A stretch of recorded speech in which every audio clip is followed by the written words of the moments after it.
തപസ് എന്നാൽ ഒരു കാര്യം സാധിക്കാൻ വേണ്ടി എടുക്കുന്ന പ്രയത്നം. അതുതന്നെയാണ്.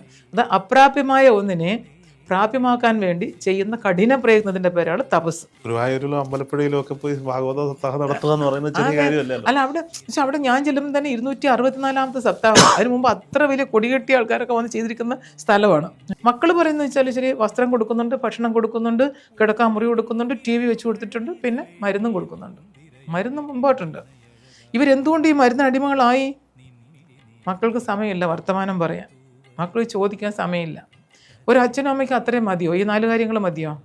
ഇത് ഒരു സംഗീത സാന്ദ്രമായ ഒരു അന്തരീക്ഷത്തിൽ, അതായത് ഒരു എൻ്റർടൈൻമെൻ്റ് ആയിരിക്കണം. മരിക്കാൻ പോകുന്ന മനുഷ്യർ അവസാന കാലഘട്ടത്തിൽ ആനന്ദകരമായിട്ട് ജീവിക്കണം. എന്നിട്ട് അല്ലെങ്കിൽ 50 വയസ്സിന് മേലെ പഠിക്കാൻ പറയുമ്പോൾ എല്ലാവരും പറയും ഇനിയൊക്കെ ഒന്നും പഠിക്കാൻ പറ്റില്ലെന്ന്. ഞാൻ അതിന് ശേഷമാണ് സംസ്കൃതം പഠിച്ചതും, അതിനുശേഷം ഭാഗവതം പഠിച്ചതും, ഗീത പഠിച്ചതും, മഹാഭാരതം പഠിച്ചതും, രാമായണം പഠിച്ചതും ഒക്കെ ഈ 50 വയസ്സിന് ശേഷമാണ്. 50-ാം വയസ്സിലാണ് സ്വാമിയുടെ പോയി അത് സ്വാമി പഠിപ്പിച്ചിട്ട് തന്നെ ഒരു ക്ലാസ്. സ്വാമി എല്ലായിടവും പറയും ഞാൻ അവർക്ക് ഒരു ക്ലാസ് പോലും എടുത്തിട്ടില്ല. നിങ്ങളെപ്പോലെ ഓഡിയൻസിന് കൊടുത്ത് വന്നിരുന്ന് കേട്ടത് അവർ സ്വയം പഠിക്കണം ചിന്തിച്ചു, അവർ പഠിച്ചു, അവരുയർന്നു. അത് അവരവർ അവനവനെ നന്നാക്കാൻ അവനവന് മാത്രമേ പറ്റൂ.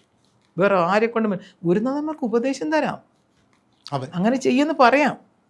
ചെയ്യേണ്ടുന്നവരാണ്, മാർഗം കാട്ടിക്കൊടുക്കാൻ മാത്രമേ പറ്റൂ. അതേ പറ്റുള്ളൂ. നമ്മളാണ് നടക്കേണ്ടുന്നത്. ഇത് പല പേരും അങ്ങനെയാണല്ലോ. ഗുരുനാഥൻ നമ്മളെ എങ്ങനെ ഉയർത്തിവിടുന്ന വെച്ചാൽ കൈ പിടിച്ച് എവിടെ ഉയർത്താൻ? നമ്മൾ മനസ്സുകൊണ്ടല്ലേ ഉയരേണ്ടുന്നത്.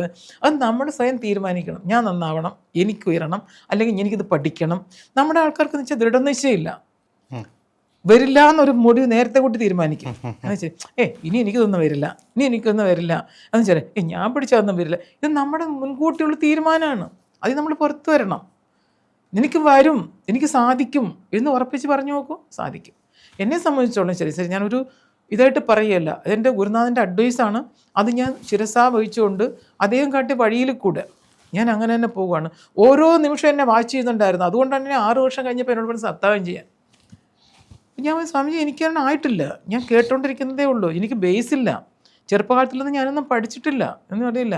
എല്ലാവരും പഠിച്ചിട്ടാണ് ഇതൊക്കെ ചെയ്യുന്നത്, ഞാനൊന്നും പഠിച്ചിട്ടില്ല, ഇപ്പോഴാണ് ഞാൻ പഠിക്കാൻ തുടങ്ങിയത്. അതുകൊണ്ട് ഇപ്പോഴെനിക്ക് നിങ്ങൾക്ക് സാധിക്കും, നിങ്ങൾ സത്താകം ചെയ്യും. ഇത്ര ഒരു ഉറപ്പായിട്ട് സ്വാമിജി പറയുകയാണ്. ഒരു വർഷക്കാലം സ്വാമി എന്നെ നിർബന്ധിച്ചത്. 2013 ഞാൻ പറഞ്ഞു ഇല്ല സ്വാമിജി, എനിക്കുള്ള ധൈര്യമില്ല, എനിക്ക് കോൺഫിഡൻസ് ഇല്ല എന്ന് പറഞ്ഞു. സ്വാമി വീണ്ടും വീണ്ടും ചോദിക്കും എപ്പോഴാണ് ചെയ്യാൻ പോകുന്നത്, എപ്പോഴാണ് നിങ്ങൾ ചെയ്യുന്നത്, ഇങ്ങനെ ചോദിക്കും. ഞാൻ അവസാനം ചോദിച്ചു 2014 ഞാൻ ചോദിച്ചു സ്വാമിജി ഇത്രയും ഇതായിട്ട് പറയുന്നില്ല, ഞാൻ ചെയ്യുന്ന സ്വാമിക്ക് കോൺഫിഡൻസ് ഉണ്ടോ? ഉണ്ട്, അതുകൊണ്ടല്ലേ പറയുന്നത്, നിങ്ങൾക്ക് ചെയ്യാൻ സാധിക്കും. അപ്പം ഞാൻ സ്വാമിയോട് പറഞ്ഞു എന്നാൽ എനിക്കും കോൺഫിഡൻസ് സ്വാമി, ഞാൻ ചെയ്യുന്നുണ്ട് സപ്താഹം. അതിന് ശേഷമാണ് ഞാൻ പ്രിപ്പയർ ചെയ്യുന്ന ആലോചിക്കണം. അതിന് ഒരു സപ്താഹം ചെയ്തിച്ചാൽ എന്താ കളിച്ച കാര്യമാണെന്ന് വെച്ചാൽ, കാരണം 7 ദിവസക്കാലം ഈ 18,000 ശ്ലോകങ്ങൾ, ഭാഗവത 18,000 ശ്ലോകങ്ങൾ നമ്മൾ മുഴുവൻ ഇൻ്റർപ്രറ്റ് ചെയ്ത് പറയണ്ടേ, വ്യാഖ്യാനിക്കണ്ടേ, അപ്പം നമുക്കറിഞ്ഞാലല്ലേ പറയാൻ പറ്റുള്ളൂ. ഇത് നമുക്ക് വന്നിട്ട് നമ്മുടെ കഷ്ടത്തിന് പറയാൻ പറ്റില്ല. ഇപ്പം ഞാനീ പറഞ്ഞ കഥ പോലെ പറയാൻ പറ്റില്ല. കാരണം വെച്ചാൽ അത് ഭാഗവതമാണ്, പ്രമാണ ഗ്രന്ഥമാണ്. അത് നമുക്ക് തെറ്റി പറഞ്ഞു കഴിഞ്ഞാൽ പ്രശ്നമാണ്, തെറ്റാൻ പാടില്ല. അതിന്റെ വാക്കുകൾ എങ്ങനെ വേണമെങ്കിലും വ്യാഖ്യാനിക്കാം. അപ്പോൾ അത് അറിഞ്ഞുകൊണ്ടേ ഞാൻ സ്വാമിയോട് പറഞ്ഞു സ്വാമി ഇത്ര ഞാൻ ശരി സമയം ചെയ്യാം, എനിക്കൊരു 3 മാസം സമയം തരൂ സ്വാമിജി. അപ്പോൾ സ്വാമി ഞാൻ അനൗൺസ് ചെയ്യട്ടെ, അപ്പോൾ സ്വാമി പബ്ലിക് ചെയ്യാൻ പറഞ്ഞു.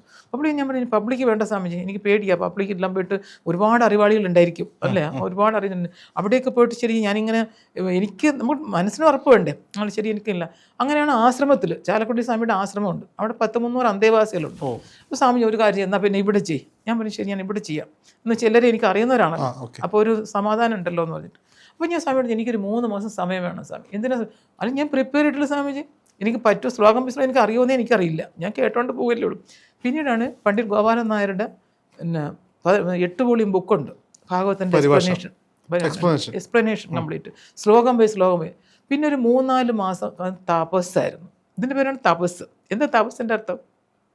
നിങ്ങൾക്ക് എന്താ വിചാരിച്ചു വെച്ചിരിക്കുന്നത്? തപസ് എന്ന് വെച്ചാൽ തപസ് എന്നാൽ ഒരു കാര്യം സാധിക്കാൻ വേണ്ടി എടുക്കുന്ന പ്രയത്നം. അത് തന്നെയാണ്. അത് അപ്രാപ്യമായ ഒന്നിനെ പ്രാപ്യമാക്കാൻ വേണ്ടി ചെയ്യുന്ന കഠിന പ്രയത്നത്തിൻ്റെ പേരാണ് തപസ്. സാധാരണ നമ്മൾ അതിലൊക്കെ വായിക്കുമ്പോൾ ഒറ്റക്കാലിൽ ഹിമാലയത്തിൽ പോയി തപസ് ചെയ്യുന്ന അവരങ്ങനെ തപസ് ചെയ്ത് ശരിക്കും തപസ് ഇതാണ്, കാര്യം സാധിക്കാൻ തന്നെയാണ്. പക്ഷേ പല പേരും കുറച്ച് നാളത് വിട്ടുപോകും, ആ ഒരു ഉറപ്പില്ലാതെ വിട്ടിട്ട് പോകും അല്ലേ. അങ്ങനെയല്ല, അതിന് നമ്മൾ സാധിച്ചെടുക്കുന്നിടം വരേക്കും അങ്ങനെ ദൃഢമായിട്ട് നിശ്ചയത്തോട് കൂടിയിട്ട് സാധിക്കണം എന്നുള്ള ഉറപ്പോട് കൂടിയിട്ട്. അപ്പോൾ അങ്ങനെ ഞാനൊരു 3 മാസം ഈ പുസ്തകങ്ങളുമായിട്ടുള്ളൊരു തപസ്സിലായിരുന്നു. രാവും പകലും മുഴുവനും 3 മാസം കൊണ്ട് 18,000 ശ്ലോകങ്ങളും ഞാൻ വായിച്ചു. അതിൻ്റെയൊക്കെ വ്യാഖ്യാനങ്ങളും അർത്ഥങ്ങളും ഒക്കെ മനസ്സിലാക്കി. പഠിച്ചു എന്ന് പറയാൻ പറ്റില്ല, മനസ്സിലാക്കി. നമുക്ക് എക്സ്പ്ലെയിൻ ചെയ്യണമല്ലോ, എല്ലാം ഡിക്കൻ ചെയ്യണമല്ലോ. അതിൻ്റെ മനസ്സിൽ 3 മാസം കഴിഞ്ഞപ്പോഴാണ് സ്വാമിയോട് പറഞ്ഞത്, സ്വാമിജി ഞാൻ റെഡി, ഡേറ്റ് പറഞ്ഞോളൂ. അങ്ങനെയാണ് 2014 ജൂലൈ മാസം 17-ാം തീയതി ഞാൻ ചാലക്കുടി ആശ്രമത്തിൽ വെച്ചിട്ട് ആദ്യത്തെ സപ്താഹം ചെയ്യുന്നത്. ആ ചെയ്യുന്ന 7 ദിവസം തീർന്നതിൻ്റെ അന്ന് അമ്പലപ്പുഴ ശ്രീകൃഷ്ണസ്വാമി ക്ഷേത്രത്തിൽ നിന്ന് എനിക്ക് കോൾ വന്നു. അവിടെ സപ്താഹം ചെയ്യാൻ അന്നത്തെ 7ാമത്തെ ദിവസം. അവിടെ ശരിക്കും പറഞ്ഞാൽ ആരും കേട്ടിട്ടില്ല. അപ്പം ഞാൻ ആദ്യം കേട്ടിട്ട് എനിക്ക് വിശ്വസിക്കാൻ വയ്യാതെ ഞാൻ ആദ്യം സ്വാമിജി ഇപ്പോൾ വേറെ അടുത്ത് പോയിരിക്കുക, മുംബൈയിലായിരുന്നു. ഞാൻ സ്വാമിജി വിളിച്ചിട്ട് സ്വാമിജി എന്നെ അമ്പലപ്പുഴ അമ്പലത്തിൽ നിന്ന് വിളിച്ചിരിക്കുന്നു. അതെങ്ങനെ അവരറിഞ്ഞ് ഞാൻ സപ്താഹം ചെയ്യുമെന്ന്? ഞാൻ ആദ്യം ഇവിടെയല്ലേ ചെയ്യുന്നത്. അപ്പോൾ എങ്ങനെ അറിഞ്ഞ്? സ്വാമിക്ക് ആശ്ചര്യം. കൃഷ്ണൻ നിങ്ങൾ നേരിട്ട് വിളിച്ചോ? കൃഷ്ണൻ അങ്ങോട്ട് നിങ്ങൾ വിളിച്ച് നിങ്ങൾ പോകുമോ ചെയ്യും. എനിക്ക് പേടിയോ സ്വാമിജി, അവിടെയൊക്കെ വലിയ വലിയ ആൾക്കാരൊക്കെ ഒന്നും ചെയ്ത സ്ഥലമാണ്. എനിക്കങ്ങനെ പോകാൻ. നിങ്ങളെ വിളിച്ചൂല്ലേ കൃഷ്ണനല്ലേ വിളിച്ചത്, ചെല്ലോ നിങ്ങൾ ചെയ്യുമെന്ന്. പിന്നെ പബ്ലിക്കായിട്ട് ഇത് അമ്പലപ്പുഴ ശ്രീകൃഷ്ണസ്വാമി ക്ഷേത്രത്തിലാണ് ആദ്യമായിട്ട് പുറത്ത് ചെയ്ത സപ്താഹം. അതേ വർഷം തന്നെ ഗുരുവായൂരിലും അമ്പലപ്പുഴയിലും ഒക്കെ പോയി ഭാഗവത സപ്താഹം നടത്തുക എന്ന് പറയുന്നത് ചെറിയ കാര്യമല്ലല്ലോ. അല്ല, അവിടെ ഞാൻ ചെല്ലുമ്പോൾ തന്നെ 264-ാമത്തെ സപ്താഹം. അതിന് മുമ്പ് അത്ര വലിയ കൊടികെട്ടിയ ആൾക്കാരൊക്കെ വന്ന് ചെയ്തിരിക്കുന്ന സ്ഥലമാണ്. കണ്ടിന് ഞാൻ അവിടെ ചെന്നിട്ട് ആദ്യം പറഞ്ഞ ഒരു കാര്യം എന്താ പറയുമ്പോൾ, എനിക്ക് നല്ല പേടി ഉണ്ടായിരുന്നു. എങ്കിലും ശരി, ഞാൻ ആദ്യം പറഞ്ഞ ശരി ഞാൻ ചെയ്യുന്നു എന്ന് ഞാൻ വിചാരിക്കുന്നു. കാരണം അമ്പലപ്പുഴ കൃഷ്ണൻ എന്നെ വിളിച്ചിരിക്കുക. അപ്പോൾ കൃഷ്ണന് ബോധ്യം ഉണ്ടായിരിക്കും ഞാൻ ചെയ്യുമെന്ന് പറയുമെന്ന്. അതുകൊണ്ട് കൃഷ്ണൻ പറയുന്നു, ഞാൻ എൻ്റെ നാവുകൊണ്ട് പറയുന്നത് മാത്രം. കസേര ഇരിക്കുന്ന എല്ലാവരും ഞാൻ കാണുന്ന കൃഷ്ണനായിട്ടാണ്. കൃഷ്ണന്മാരാണ് എല്ലാവരും ഇരിക്കുന്നത്. കൃഷ്ണനോട് പറയുന്നതിന് എന്താ പേടിക്കേണ്ടെന്ന്? എനിക്ക് ഒരു ടെൻഷനും ഇല്ല. എൻ്റെ ആദ്യത്തെ ഡയലോഗേ അതാ, ഒരു ടെൻഷനും ഇല്ല. കൃഷ്ണനോടല്ലേ സംസാരിക്കുന്നത് കൊണ്ട് ഞാനൊരു പറയുന്നില്ല എന്നും പറഞ്ഞാണ് തുടങ്ങിയതേ. എന്തായാലും ഇച്ചിരി ഭഗവാന്റെ അനുഗ്രഹം കൊണ്ട് ഭംഗിയായിട്ട് ചെയ്യാൻ പറ്റി. നമ്മളെ ഒരു ആചാര്യമായിട്ട് അംഗീകരിച്ചു. ആചാര്യത്തിൻ്റെ എല്ലാ ആ ഒരു ഇതോട് കൂടിയിട്ട് പിന്നെ നമ്മൾ ദൈവം സഹായിച്ചിട്ട് ശരി. അപ്പോൾ സ്വാമിക്കൊക്കെ ഭയങ്കര സന്തോഷമായി.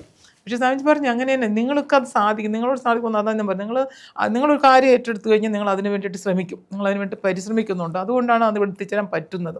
പല പേർക്കും സംശയം. എന്നെ സംബന്ധിച്ചോളം എൻ്റെ ഒരു സ്വഭാവം തന്നെ എനിക്ക് നേരത്തേക്ക് ഉണ്ടായിരുന്നു, പണ്ടുണ്ടായിരുന്നു. പക്ഷേ ഞാൻ ഈ സ്പിരിച്വലിലേക്ക് വന്നതിന് ശേഷം എന്നോട് ഞാൻ എപ്പോഴും ഒറ്റയ്ക്കൊന്നൊരു ഫീലുള്ള സമയത്തെല്ലാം സ്വാമിജി പറയും, ഭഗവാൻ കൂടെയുണ്ട്. അപ്പം ഞാൻ ആ ഒരു ഉറപ്പിലാണ്, ഭഗവാൻ കൂടെ ഉണ്ട്. എൻ്റെ എല്ലാ ഞാൻ പറയുന്ന ഓരോ വാക്കിലും അല്ലെങ്കിൽ എൻ്റെ ആക്ഷനിലും എല്ലാത്തിനും ശരി ഭഗവാനാണ് കൂടെയുള്ളത്, ഞാനല്ല. ഞാനൊന്നും ചെയ്യുന്നില്ല എന്നുള്ള ഉറപ്പ് എനിക്ക് നല്ലോണം. അതുകൊണ്ട് എനിക്ക് യാതൊരു സംശയവും ഇല്ല, യാതൊരു ഭയവും ഇല്ല, ടെൻഷനും ഇല്ല. അതുകൊണ്ട് എനിക്ക് എവിടെയും ഏത് സദസ്സിലും എനിക്ക് സംസാരിക്കാൻ പറ്റും, എത്ര വലിയ സദസ്സിലും. കാരണം എന്ന് വെച്ച് കഴിഞ്ഞാൽ ഞാനല്ല സംസാരിക്കുന്നതെന്ന് എനിക്ക് നല്ല ഉറപ്പുണ്ട്. നോക്കൂ, കുളത്തൂപ്പുഴയിൽ നിന്ന് 16-ാം വയസ്സിൽ രവീന്ദ്ര മാഷിന്റെ കൈ പിടിച്ച് വന്ന ആളാണ്. മദ്രാസ് വന്നതാണ്. പിന്നീട് ലോക ജീവിതം മുഴുവൻ രവീന്ദ്ര മാഷും കുടുംബവും അവിടെയായിരുന്നു. പിന്നീട് അദ്ദേഹത്തിന്റെ ഓർമ്മകളുമായി ജീവിക്കുന്നിടത്ത് നിന്ന് ഇന്ന് നാട്ടിലെമ്പാടും ക്ഷേത്രങ്ങളിൽ പ്രഭാഷണം നടത്തുന്നു, പ്രഭാഷണ പരമ്പരകൾ നടത്തുന്നു, സപ്താഹ യജ്ഞങ്ങൾക്ക് ആചാര്യയായിരിക്കുന്നു. ഇപ്പോൾ അദ്ദേഹം ബാക്കി വെച്ചു പോയ അദ്ദേഹത്തിന്റെ ആഗ്രഹത്തിന്. തീർച്ചയായിട്ടും അത് അങ്ങനെ ഞാൻ പറഞ്ഞല്ലോ. അങ്ങനെ ഞാൻ അതുകൊണ്ട് അത്രയും ഒരു ധൈര്യവും എനിക്ക് ചെയ്യാൻ സാധിക്കും എന്നുള്ള എപ്പോഴോ മനസ്സിൽ പെട്ടു. അപ്പം ഞാൻ വീണ്ടും ഈ ആനന്ദഭവനത്തിൻ്റെ ഒരു ആഗ്രഹം മനസ്സിൽ കൊണ്ടിട്ട് അന്ന് ഞാൻ ചിന്ത മറ്റൊന്നായിരുന്നു. അതായത് വന്നിട്ട് ഞാൻ ഒരു ദിവസം അമൃതാനന്ദ അമ്മയുടെ ഒരു ഇൻ്റർവ്യൂ കാണുമായിരുന്നു. ജോൺ ബിട്ടാസ് നടത്തുന്ന സുനാമി സമയത്തിൻ്റെ റീടെലികാസ്റ്റ് ചെയ്തായിരുന്നു. അപ്പോൾ അമ്മ ഇരുന്നിട്ട് പറയുന്നുണ്ടായിരുന്നു, അമ്മയോട് ബ്രിട്ടാസ് ചോദിച്ചു, 100 കോടി കൊടുക്കാമെന്ന് പറഞ്ഞല്ലോ അമ്മ സുനാമി സമയത്ത്. അപ്പോൾ അമ്മയുടെ സ്വത്തിൻ്റെ മതിപ്പ് എന്താണെന്ന് ചോദിച്ചു.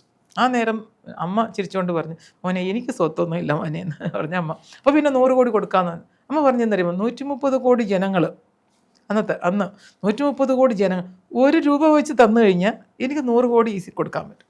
ഞാൻ ആ മക്കളെ കണ്ടുകൊണ്ടാണ് പറഞ്ഞതെന്ന്. അമ്മയുടെ ഒരു വാക്കാണ് എനിക്ക് കൂടുതൽ പ്രചോദനമായത്. അപ്പോൾ ഞാൻ വിചാരിച്ചു, ഈ രവീന്ദ്രൻ മാഷിന് ലക്ഷോപലക്ഷം ഫാൻസുകളുണ്ട്, ആരാധകരുണ്ട്. നമ്മുടെ ഒരു രവീന്ദ്ര സംഗീതോത്സവം ഗ്രൂപ്പിൽ തന്നെ 45,000 മെമ്പേഴ്സ് ഉണ്ട്. ഞാനപ്പോൾ കണക്കൂട്ടി നമ്മളിങ്ങനെ പ്രൊജക്റ്റ് ചെയ്ത് ഇവരൊക്കെ സഹായിക്കില്ലേ? മാഷിൻ്റെ ഫാൻസ് അല്ലേ ഇവരെല്ലാം. ഈ പറഞ്ഞൊരു 1000 രൂപ വെച്ചെടുത്താൽ മതിയല്ലോ ഇവരൊക്കെ.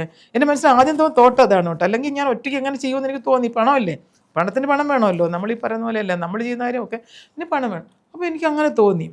അതിന് വേണ്ടി ഞാനിപ്പോൾ ആദ്യം അങ്ങനെ എടുത്തിട്ട് നമ്മുടെ ഗ്രൂപ്പിൽ തന്നെ എൻ്റെ ഒരു ഇത് കൊടുത്തു. എനിക്കിങ്ങനെ ഒരു മനസ്സിൽ ഐഡിയ മാഷിനെ കൂടെ ആയിരുന്നു ചെയ്യാനുള്ള ആഗ്രഹം കൊണ്ടുവന്ന് പറഞ്ഞു. ദൈവം സഹായിച്ചിട്ട് 100 രൂപ പോലും കിട്ടിയില്ല.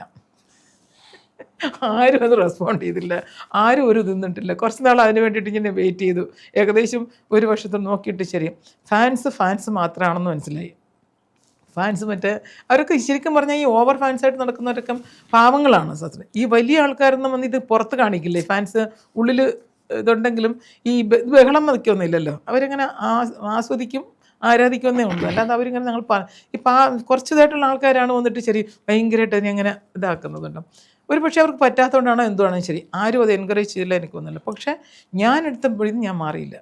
ഞാൻ പറഞ്ഞു ഞാനല്ല, ഭഗവാന്റെ മുന്നിൽ ഞാൻ സമർപ്പിക്കുകയാണ്. എനിക്ക് ആനന്ദഭവനം പൂർത്തിയാക്കണം, അനുഭവം ചെയ്യണം. അങ്ങനെ ഞാൻ ഭഗവാനെ വിട്ടുകൊടുത്തു. അതിന് ഭഗവാനെ ഏൽപ്പിച്ചു, അന്ന് തന്നെ ഏൽപ്പിച്ചു. ആനന്ദഭവനം അത് എപ്പോഴായതെന്നൊന്നും എനിക്ക് പറയാൻ പറ്റില്ല, പക്ഷേ ആനന്ദഭവനം നിർമ്മിക്കണം. എന്നിട്ടേ ഞാനിവിടുന്ന് ഭഗവാൻ വിളിച്ചാൽ വരുള്ളൂ എന്ന് പറഞ്ഞിട്ടുണ്ട്, അല്ലെങ്കിൽ ഞാൻ വരില്ല എന്ന് പറഞ്ഞിട്ടുണ്ട്. അപ്പോൾ അങ്ങനെ പറഞ്ഞ് തുടങ്ങിയിട്ട് പിന്നെ രോഹിത്തെ എങ്ങനെയൊക്കെ കാര്യങ്ങൾ പോയെന്ന് എനിക്കറിയില്ല. ഞാൻ കഴിഞ്ഞ 2022 പിന്നെ കോവിഡ് വന്നപ്പോഴത്തെ 2 വർഷത്തെ ഒന്നും നടന്നില്ല. ഞാനൊരു 20-ാം വർഷമാണ് ഇത് പറയുന്നത് ആദ്യം. പിന്നെ 2 വർഷം കോവിഡിൻ്റെ ഗറഫിൽ പോയി. 22 പാലക്കാട് സ്ഥലം വാങ്ങിക്കാനായിട്ട് നമ്മൾ 21 തൊട്ട് ശ്രമിക്കുന്നുണ്ടായിരുന്നു. അപ്പോൾ പലരും പിന്നെ ഡൊണേറ്റ് ചെയ്യാമെന്നൊക്കെ പറഞ്ഞെങ്കിലും ആരും ചെയ്തില്ല. കുറേ പേരുടെ പുറകെ ഞാൻ അങ്ങനെ മറ്റും നടന്ന് ചെയ്തില്ല. പക്ഷേ 22 ഏപ്രിൽ മാസം 28-ാം തീയതി ഞാൻ ജനുവരി മാസം 12-ാം തീയതി അവിടെ ഒരു സ്ഥലം കണ്ട് ഇഷ്ടപ്പെട്ട് ഞാൻ പോയി 1 ലക്ഷം രൂപ ടോക്കൺ അഡ്വാൻസ് കൊടുക്കുന്നു. അവരോട് ഞാൻ പറഞ്ഞു ഏപ്രിൽ 28-ാം തീയതി ഞാൻ എഴുതിക്കാം എന്ന്. എൻ്റെ കയ്യിൽ 10 പൈസ ഉണ്ടായിരുന്നില്ല. ഈ 1 ലക്ഷം തന്നെ ഞാൻ കടം വാങ്ങിച്ചാൽ കൊടുത്തത്. അത് കഴിഞ്ഞിട്ട് 10 പൈസ. പക്ഷേ ഞാൻ അവരോട് പറഞ്ഞു ഏപ്രിൽ 28-ാം തീയതി നമുക്ക് എഴുതിക്കാം. 15 ലക്ഷം രൂപ വേണം, 50 രൂപ വെച്ചിട്ടായിരുന്നു പിന്നെ ഉണ്ടല്ലോ. എൻ്റെ കയ്യിൽ 1 ലക്ഷം ഒന്നും പൈസ ഇല്ല, കൊടുത്ത ടോക്കൺ അഡ്വാൻസ് മാത്രമേ ഉള്ളായിരുന്നു. പക്ഷേ ഏപ്രിൽ 28-ാം തീയതി നമ്മൾ എഴുതി, രജിസ്റ്റർ ചെയ്തു. ഒരു ദിവസം പോലും അങ്ങോട്ടും ഇങ്ങോട്ടും മാറിയില്ല. അത് എങ്ങനെയൊക്കെ വന്നു എന്ന് ചോദിച്ചാൽ പറയണ്ട. പക്ഷേ ഭഗവാനൊന്ന് നടത്തിച്ചു, എന്നെക്കൊണ്ട് ചെയ്യിച്ചു. അത് അങ്ങനെ തന്നെ എൻ്റെ വാക്കിന് വില കൽപ്പിച്ച് ഭഗവാൻ അത് ചെയ്യിപ്പിച്ചു. അതുകൊണ്ട് അപ്പോൾ എനിക്ക് കുറച്ചുകൂടെ ഇതായി, ഭഗവാൻ്റെ കൂടെ തന്നെ ഉണ്ട്. അതൊക്കെ ചെയ്യണമെങ്കിൽ അല്ലെങ്കിൽ നടക്കില്ല. നമ്മൾ അത്രയും രൂപയൊക്കെ 15 ലക്ഷം ഒന്നും എന്നെ കൊണ്ടൊന്നും ഞാനായിട്ട് കൂടിയാൽ കൂടുന്ന കാര്യമല്ല. പക്ഷേ അത് കറക്റ്റ് നേരത്തെ അത് ഒരു ദിവസം പോലും തെറ്റിക്കാൻ എനിക്ക് മാറ്റി പറയേണ്ടി വരുന്നില്ല. അതിനുശേഷമാണ് ശരി ഞാൻ അത് എൻ്റെ ബാക്കി കാര്യങ്ങളൊക്കെ തുടങ്ങിയത്. ഇപ്പം നമ്മളതിൻ്റെ പിന്നെ ബാക്കി എൻ്റെ നമുക്ക് ഇത് കിട്ടി, പെർമിറ്റ് കിട്ടി, ബാക്കി കാര്യങ്ങളെല്ലാം ചെയ്തു. എൻ്റെ ബാക്കി നൂലാമലകളെല്ലാം തീർന്നു, എല്ലാ കാര്യങ്ങളും ചെയ്തു. കിണർ വരയ്ക്ക് എടുത്ത് കോമ്പൗണ്ടിൻ്റെ ഒരു ചെറിയ പണീൻ്റെ തുടക്കം ഇനി നിൽക്കുന്നേ ഉള്ളൂ. ആ ഒരു സ്റ്റേജിൽ നിൽക്കുകയാണ് ഇപ്പോൾ. പാലക്കാട് കോങ്ങാടിലാണ് നമ്മൾ ഈ സ്ഥലം. അവിടെയാണ് നമ്മളൊരു 50 സെൻറ്റ് സ്ഥലമേ ഉള്ളൂ, നമുക്ക് മതി, എത്രയും മതി. അങ്ങനെ എനിക്ക് ഈ ഒരു സ്ഥാപനമായിട്ട് വളർത്താനൊന്നും ഉദ്ദേശമില്ല. നമ്മൾ ചെയ്യുന്ന രവീന്ദ്രൻ മാഷിൻ്റെ ഒരു മെമ്മോറിയലാണ്, ഒരു സ്മാരകമാണ്. സാധാരണ സ്മാരകം നമ്മളൊരു ഹോള് കെട്ടി അവിടെ ഒരു പ്രോഗ്രാം ഇങ്ങനെയൊക്കെയാണ് ചെയ്യുന്നത് നമ്മളൊന്ന്. അപ്പം ഞാൻ വിചാരിച്ചു അങ്ങനെ ഒരു കെട്ടിയിട്ടിട്ട് പിന്നെ എപ്പോഴെങ്കിലുമൊക്കെ പ്രോഗ്രാം നടക്കും, പിന്നെ ബാക്കി അടച്ചിടും, പിന്നെ അങ്ങനെയൊക്കെയാണല്ലോ പോകുന്നതും. എനിക്ക് തോന്നി ഞങ്ങൾ പണ്ട് പ്ലാൻ ചെയ്ത പോലെ ഒരു സീനിയർ സിറ്റിസൺ ഹോം ചെയ്യാം എന്നുള്ളൊരു ആർക്കെങ്കിലുമൊക്കെ പ്രയോജനമാകുമല്ലോ. നമുക്ക് ശേഷവും നമ്മളിരിക്കുമ്പോൾ നമുക്ക് ശേഷമാണ്, നമ്മളിനി അറിയില്ല, നമ്മൾ ഉപയോഗിക്കുമ്പോൾ ഓക്കെ, അതിന് ശേഷം എത്ര കാലം വേണമെങ്കിലും എന്നും മാഷിൻ്റെ പേര് അവിടെ ഉണ്ടാവും അല്ലേ, എന്നും മാഷിൻ്റെ പേരുണ്ടാവും. അപ്പം മാഷിൻ്റെ പേര് നേരത്തെ പറഞ്ഞ പോലെ മാഷിൻ്റെ സംഗീതം ഉള്ള കാലം വരേക്കും നിലനിൽക്കും തീർച്ചയായിട്ടും. പക്ഷേ എങ്കിലും അദ്ദേഹത്തിൻ്റെ പേരിലൊരു ബിൽഡിങ് അങ്ങനത്തെ ഒരു അത് വേണമെന്നുള്ള ആഗ്രഹിച്ചിട്ട് അതിന് വേണ്ടിയിട്ട് എല്ലാം ചെയ്ത് ഒരു 30 റൂമുള്ള ഒരു ബിൽഡിങ്ങാണ് നമ്മൾ കിട്ടുന്നത്. ഒരു 3 ഫ്ലോറിൽ അങ്ങനത്തെ ഇതാണ് എൻ്റെ പ്ലാനൊക്കെ. അങ്ങനെയാണെന്ന് വെച്ചാൽ നമുക്ക് സ്ഥലം കുറവായിരുന്നു, നമ്മൾ മുകളിലേക്കാണ് അങ്ങനെ കെട്ടിക്കൊണ്ടിരിക്കും. അപ്പോൾ അതിൻ്റെ ഒരു ശ്രമത്തിലെന്ന് വെച്ചാൽ അതിൻ്റെ ഒരു ബേസ്മെൻറ്റിൻ്റെ ഘട്ടം നിൽക്കുന്നതേ ഉള്ളൂ. ഇപ്പോഴും നമ്മൾ ആരുടെയിലൊക്കെയോ പടം കണ്ടിട്ടാണ് നമ്മൾ ചെയ്യുന്നത്. പക്ഷേ അതൊക്കെ നമ്മുടെ കയ്യിൽ വരും, തീർച്ചയായിട്ടും നടക്കും. അത് ഭഗവാൻ എത്തിക്കും. ഭഗവാൻ ഒരുപാട് പേരെ എനിക്ക് കാണിച്ചിരുന്നുണ്ട്. അവരോടൊക്കെ ചോദിച്ചാൽ കിട്ടുമെന്നുണ്ട്. ഓരോരുത്തരും എന്നെ ഭഗവാൻ കാണിച്ചു ഞാൻ അവരോട് ചോദിക്കുന്നുണ്ട്. അവരെല്ലാം വാഗ്ദാനങ്ങൾ തരുന്നുണ്ട്. അങ്ങനെ നമ്മൾ അതിനെ പൂർത്തിയാക്കുക. അടുത്ത വർഷം, ഈ വർഷം ഇപ്പോൾ ഈ 2 മാസം മഴയായിരിക്കും. നമ്മൾ ഓഗസ്റ്റ് ബാക്കി തുടങ്ങി നെക്സ്റ്റ് ഓഗസ്റ്റിലേക്ക് നമുക്ക് പൂർത്തിയാക്കുന്നത് നമ്മുടെ മനസ്സിലാഗ്രഹം. ഭഗവാൻ എന്താണോ ആഗ്രഹിക്കുന്നത് അതുപോലെ നടക്കും. അപ്പോൾ അതിൻ്റെ ഒരു കാര്യം കൂടെ പറയാം, ഇതൊരു സാധാരണ ഓൾഡ് ഏജ് ഹോം എന്ന് ഒട്ടും വിചാരിക്കരുത്. അത് പ്രത്യേകമായിട്ട് ചിന്തിക്കണം. ഞാൻ ഒരിക്കലും അതിനങ്ങനെ പറയല്ലോ, ഒരു വൃദ്ധസദനം അല്ലാതെ എബോവ് 60 ആൾക്കാരെയാണ് നമ്മൾ ചേർക്കുന്നത്. അതിൽ ഇതില്ല. പക്ഷേ ഇത് ഒരു സംഗീത സാന്ദ്രമായ ഒരു അന്തരീക്ഷത്തിൽ, അതായത് ഒരു എൻ്റർടൈൻമെൻ്റ് ആയിരിക്കണം. മരിക്കാൻ പോകുന്ന മനുഷ്യർ അവസാന കാലഘട്ടത്തിൽ ആനന്ദകരമായിട്ട് ജീവിക്കണം. പലപ്പോഴും യാതന അനുഭവിച്ചിട്ടാണ്, എല്ലാം ഉണ്ടെങ്കിലും ഇഷ്ടംപോലെ സമ്പത്തുണ്ടാകാം, പെൻഷൻ ഉണ്ടാകാം, എല്ലാം ഉണ്ട്. പക്ഷേ അവർ നല്ല ജീവിതമാണോ ജീവിക്കുന്നതെന്ന് വെച്ചാൽ അല്ല. പ്രായമായി കഴിഞ്ഞാൽ അവരെ വീടിൻ്റെ ഒരു മൂലയിൽ ഒതുക്കുക, വളരെ റെയറായിട്ട് നല്ലപോലെ ജീവിക്കുന്നുണ്ടാവാം. പക്ഷെ കൂടുതലും പേരും നമ്മൾ കണ്ടിട്ടുള്ള കൂടുതലും പേരും അവരെ അങ്ങനെ വയസ്സായി എന്നുള്ള പേരിൽ ഒന്നിനും ഉൾപ്പെടുത്താതെ അവരെ മാറ്റി ഇങ്ങനെ ഒതുക്കി വെക്കുന്ന ഒരുതാണ്. വാസ്തവം പറഞ്ഞു കഴിഞ്ഞാൽ അവർക്ക് ആഗ്രഹങ്ങളില്ലേ? ഉണ്ട്. വയസ്സായവർക്കും ശരി, അവർ മക്കൾ പറയുന്നത് വെച്ചാൽ ശരി, വസ്ത്രം കൊടുക്കുന്നുണ്ട്, ഭക്ഷണം കൊടുക്കുന്നുണ്ട്, കിടക്കാൻ മുറി കൊടുക്കുന്നുണ്ട്, TV വെച്ച് കൊടുത്തിട്ടുണ്ട്, പിന്നെ മരുന്നും കൊടുക്കുന്നുണ്ട്. മരുന്നും ഇമ്പോർട്ടൻ്റ്. ഇവരെന്തുകൊണ്ട് ഈ മരുന്ന് അടിമകളായി? മക്കൾക്ക് സമയമില്ല വർത്തമാനം പറയാൻ, മക്കൾ ചോദിക്കാൻ സമയമില്ല. ഒരു അച്ഛനും അമ്മയ്ക്ക് അത്രയും മതിയോ? ഈ 4 കാര്യങ്ങൾ മതിയോ? മക്കളുടെ സ്നേഹം അല്ലെങ്കിൽ മക്കളുടെ ഒരു 2 വാക്ക് കേൾക്കാൻ ആഗ്രഹം ഉണ്ടാവില്ലേ? മക്കളെ കുറ്റം പറയുന്നില്ല, ഒരിക്കലും പറയുന്നില്ല. കാരണം മക്കൾ വന്നിട്ട് അവരുടെ തത്രപ്പാടിലാണ്, അവർ ജീവിതത്തിലെങ്കിലും മുന്നിട്ട് വരേണ്ട ഓട്ടത്തിലാണ്. ഈ ഓട്ടത്തിൽ അവർക്ക് മാറ്റി നിർത്താൻ പറ്റുന്ന അച്ഛനെയും അമ്മയും വെച്ചാൽ അവർ ജീവിച്ച് തീർന്നുവല്ലോ. അതുകൊണ്ട് അവർക്ക് അവരെ, അവരുടെ ഭാര്യ അല്ലെങ്കിൽ അവരുടെ മക്കളെ നോക്കേണ്ടുന്ന ബന്ധപ്പാടിലാണ് അവർ. അതുകൊണ്ട് മനഃപൂർവ്വമല്ല ഇവർ അമ്മയച്ഛനെ നോക്കാത്തതും കൂടുതൽ സംസാരിക്കാത്തതും ഒന്നും അതുകൊണ്ടല്ല, അവർക്ക് സമയമില്ല. അപ്പോൾ നമ്മൾ ആലോചിച്ച് ഇന്ന് വയസ്സായ ആൾക്കാരുടെ ഏറ്റവും വലിയ പ്രശ്നം സംസാരിക്കാൻ ആളില്ല എന്നുള്ളതാണ്. ആർക്കും സമയമില്ല സംസാരിക്കാൻ. അപ്പോൾ ഒരു കൂട്ടായ്മയോട് ചേർന്ന് ജീവിക്കുക കുറേ പേര്. 10-30 റൂമേ നമ്മൾ കിട്ടുന്നുള്ളൂ. അത്രയും പേരെല്ലാം കൂടെ. അതുകൊണ്ടാണ് ആനന്ദ ഭവനം ഒരു വീടാണത്, ഒരു സ്ഥാപനമല്ല.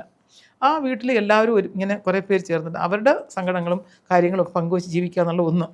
പിന്നെ അവർ മാക്സിമം എൻ്റർടൈൻമെൻറ്റ്, സംഗീതമാണ് നമ്മുടെ ഏറ്റവും ഇത് വന്നത്. മാഷിൻ്റെ പേരിലായതുകൊണ്ട് നമ്മൾ തീർച്ചയായിട്ടും അവിടെ സംഗീത ഹോളുണ്ട്, യോഗ ഹോളുണ്ട്, എല്ലാമേ ഉണ്ട്. നമുക്ക് എല്ലാം കൊടുക്കുന്നതിലാണ് നമ്മൾ ചെയ്തിരിക്കുന്നത്. അപ്പോൾ സംഗീതം നമ്മൾ അവിടെ ഉള്ളവർക്ക് പാടാം, നമ്മൾ ഇടയ്ക്ക് കൊണ്ട് പ്രോഗ്രാം നടത്തിയവർ സംരംഭം ചെയ്യും, ഭജന നടത്താം, പ്രഭാഷണം നടത്താം. ആത്മീയമായിട്ടാണ് നമ്മൾ ബേസ് തന്നെയാണ്. പ്യുവർ വെജാണ്, അവിടെ നോൺ വെജിന് പ്രവേശനം ഇല്ല. അങ്ങനെയൊക്കെയാണെങ്കിൽ ആ രീതിയിലാണ് നമ്മൾ പോകുന്നത് വന്നിട്ട്. ശരി, അങ്ങനെയുള്ളവരെ നമ്മളവിടെ ചേർക്കുകയുള്ളൂ, അവിടെ താമസിപ്പിക്കുകയുള്ളൂ.